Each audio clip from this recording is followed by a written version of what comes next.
आपने इन 50 साल की राजनीति में धरना और प्रदर्शन अधिकारी के खिलाफ देता हुआ देखा होगा, किसी फैक्ट्री वाले के खिलाफ नहीं देखा होगा। फैक्ट्री वाले नियमों से काम करें, ये उनकी जिम्मेदारी है। अगर वो नियमों से काम नहीं करते हैं तो संबंधित अधिकारी को पत्र लिखा जाएगा और उस पर जो विधिक कार्रवाई हो वो कार्रवाई करें। हमारे मित्र हैं, हमारे भाई हैं आदरणीय वारसी जी, उनका काम है सरकार में रहते हुए, अभी आपका थोड़े दिन पहले आपने सुना होगा, बहुत थोड़े दिन पहले सुना होगा आपने, वायरल हुआ कि वो मैं सांसद ही नहीं मानता हूं। इसका मतलब है कि अकबरपुर की जनता का अपमान कर रहे हैं जिसने मुझे चुना है। ये आपने सुना है, आपने वायरल किया है, मेरे पास विजुअल है उसका, कि मुझे सांसद नहीं मानते। मैंने कोई जवाब तो दिया नहीं उनको। फिर दूसरा प्रश्न आता है कि वो किसी के खिलाफ भी शिकायत करें, उस शिकायत पर विधिवत जांच होनी चाहिए, कमेटी से जांच होनी चाहिए। कमेटी से जांच होने पर उनको ये एतराज है कि कमेटी पक्षपात कर रही है। उस कमेटी मैं नहीं बनाता हूं, कमेटी बनाते हैं हमारी सहमति से, जिलाधिकारी की सहमति से कमेटी बनती है। और कमेटी को अधिकार है, भारत सरकार के द्वारा बनाई हुई कमेटी को अधिकार है कि वो साक्ष्य के आधार पर, अगर वो जांच करने कहीं जाते हैं तो उन्हीं की शिकायत पर, उन्हीं के साक्ष्यों के आधार पर ही निर्णय लेने का अधिकार कमेटी को और बोर्ड को होगा। जो बोर्ड बनाया गया जांच कमेटी का, उस पर उन्हें ऐतराज है। उसके संबंध में विषय आरती डिक्शनरी का आया था अभी थोड़ी देर पहले, गाइडलाइन में भी यह पड़ा हुआ है। आरती डिक्शनरी ने विगत जांच में एक पत्र भेजा जिलाधिकारी महोदय को, उस कमेटी का कोई मेंबर नहीं जाएगा। मुझे सूचना मिलती है, मैं कहीं व्यस्त था, हमने कहा ठीक है आप लोग जांच करके आओ। वही जांच रिपोर्ट आई जो पहले जांच करने गई थी, वही दोबारा आ गई। दोबारा मैंने जाकर के इस विषय को लोकसभा में 7 तारीख को ग्रामीण विकास मंत्रालय के माननीय मंत्री जी के समक्ष रखा, और अकेले नहीं रखा, बहुत सारे मेंबर पार्लियामेंट के समय रखा कि दिशा की बैठक का महत्व अगर है, करना है तो उसका महत्व होना चाहिए। हमारा संशय दूर करिए कि क्या वो मेंबर वहां जा सकता है कि नहीं जा सकता। तो उनका डेस्क पर खड़े होकर आदेश था कि वो जा सकता है और अध्यक्ष जा सकते हैं, जिसको भेजना चाहे वो जाएगा। तो पहले तो मेरा उनसे ये निवेदन है, वो बार बार उस पर झगड़ा करते हैं। चूंकि आपने देखा होगा कि थाने में भी धरने बैठेंगे, गौलिया में भी धरने बैठेंगे।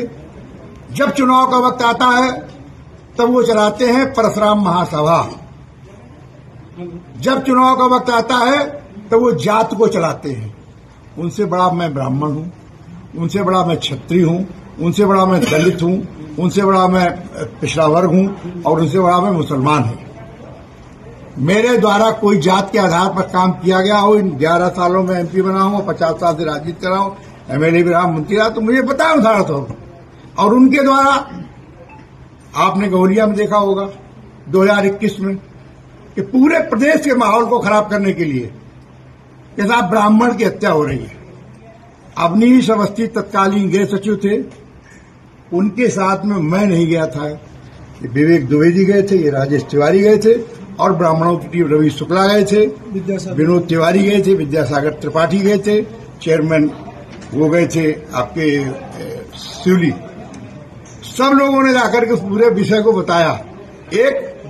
कुछ हमारे बेटे बेटियां हैं, गलतियां करते हैं, उनका आपस का कुछ होगा, लेकिन आप केवल उसको जात के आधार पर ले जाकर के उसको विस्कमन करेंगे, जिले के वातावरण को खराब करेंगे, तो ये तो बर्दाश्त से बाहर है। आप विकास दुबे के भाई को साथ रख सकते हैं जिसने संतोष शुक्ला की हत्या की हो, आपका साथ में वो आपका है। आप चुनाव फिर आ रहा है, आपको कहीं तलाश है, क्योंकि रोज जो अत्याचार करते हो, शासन के खिलाफ बोल रहे हो कि साहब हमारे पास फाइल नहीं आती है। और तो क्यों मंत्री बने बैठे हो नहीं अगर फाइल आती है? इसमें मेरा दोष है। तो वो आप उसी तरीके से इस वातावरण को वो विषाक्त बनाने के लिए कि चूंकि इसका चेयरपर्सन मैं हूं तो उस चेयरपर्सन होने के नाते मुझे अपनी गंभीरता का ख्याल रखना चाहिए और कोशिश करता हूं गंभीरता ख्याल रखूं। इसीलिए अनावश्यक विवाद न हो, मैंने मीटिंग को स्थगित कर दिया है और नई डेट डाली है। और नई डेट डालने के पहले जिस डेट में मैं यहां से शासन को लिखूंगा कि शासन का अधिकृत अधिकारी और भारत सरकार को लिखूंगा, भारत सरकार का अधिकारी वह भी उस बैठक में रहे और एक एक बिंदु पर चर्चा हो, चर्चा के बाद गुण और दोष के आधार पर कार्रवाई हो। लेकिन धमकी देना, मुझे गुंडा कहना, अपराधी कहना, तो मुझसे बड़ा कानपुर देहात में कोई बदमाश नहीं है। मैं हिस्ट्री शीटर हूं कानपुर देहात का। कागज और कलम पुलिस का होता है। मेरे खिलाफ उसने मुकदमे लिखे, उसी सरकार ने खत्म किए। 13 मुकदमे लिखते ही पुलिस मेरे खिलाफ वादी बनती है। मैं धरना देता हूं विपक्ष होकर के। समाजवादी पार्टी की सरकार होती है और मेरे खिलाफ मुकदमे लिखे जाते हैं, साथियों के साथ लिखे जाते हैं। आपने भी शायद अगर इसमें कोई बच्चा हो उस समय का तो जानकारी होगी। मैं रात और दिन दिसंबर और जनवरी में बैठा था। सांसद जी आज मानते हैं कि मीटिंग आपको बीच में ही छोड़नी पड़ी, विकास मुद्दे पर चर्चा नहीं हो पाई, इसलिए छोड़नी नहीं पड़ी, स्थगित करनी पड़ी, इसलिए कि वो केवल और केवल उन बेईमान अपराधियों को बचाने के, अधिकारियों को बचाने के लिए आए थे जिनके संबंध मैंने मीटिंग में कहा कि ये गलती स्वीकार कर रहे हैं तो एफआईआर होनी चाहिए। उन व्यापारियों को बचाना चाहते हैं जो प्रदूषण भी करते हैं, जो टैक्स की चोरी भी करते हैं, जो रॉ मटेरियल की चोरी करते हैं और सब कुछ करें। किसान की जमीन लेने का तो हकदार नहीं है कोई, किसान के खेत की नाली लेने का हकदार नहीं है, लेकिन वो तहसीलदार यहां का जांच शुरू होती है उसके बाद अपने यहां मुकदमा डलाता है। तो बचाने का काम करते हैं, कहीं तहसीलदार को बचाएंगे, कहीं खनन अधिकारी को बचाएंगे, जो खनन का काम वो कराते। बताओ मैंने अगर कभी खनन काम को किसी से कहा हो, किसी से सुना हो आपने? माननीय मंत्री प्रदेश सरकार के राकेश सिचान जी, उनसे झगड़ा करने लेके उनका हुआ, मुझे पता नहीं, मैं तो बोला नहीं कुछ। उस स्वभाव बन गया उनको खनन कराना, उनको गंदे काम कराने। अब उसका जो विरोध करेगा तो उनके पास सबसे बड़ा यही है कि मैं परशुराम महासभा चलाता हूं, जो परशुराम महासभा चलाते हैं उसमें वहां का पानी की जांच करा ली जाएगी। इनके ऊपर जो लायबिलिटी निकली है उसमें गलती हुई है विभाग से। 97 करोड़ की लायबिलिटी है कानपुर नगर और कानपुर देहात की। इसको लेकर के हाईकोर्ट ने कहा कि क्रोमियम को लेकर के जो रिपोर्ट आई है वो रिपोर्ट को इसको ठीक किया जाए, पुनः जांच की जाए। ये इसलिए उसने उसको रोका, न कि बाकी चीजों की। तो चूंकि 2 जिले का मामला था, अब ये मामला कानपुर देहात का, और वह भी इसमें था, इस बैठक के में बिंदु में था।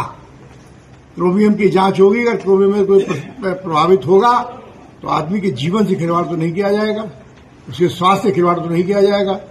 भारती जी को चूंकि बचना है, भारती जी को ये सब कह के अपना खड़ा करना है, हमारे भाई हैं। आपने देखा होगा पिछली बैठकों में हमारी बहन आती थी, वो भी बाहर जाके बोलती, मैं तो कभी बोला नहीं हूं, वो भी बाहर जाके मेरे खिलाफ बोलती, मैं चुप रहता, बहन से क्या कहूं। अब आज वो भाई आ गया, समझे, जिनको जरूरत है इलाज की कहीं न कहीं, मैं तो इतना कह सकता हूं हमारे भाई है वो स्वस्थ और दीर्घायु है। सांसद जी एक सवाल है कि विपक्ष भी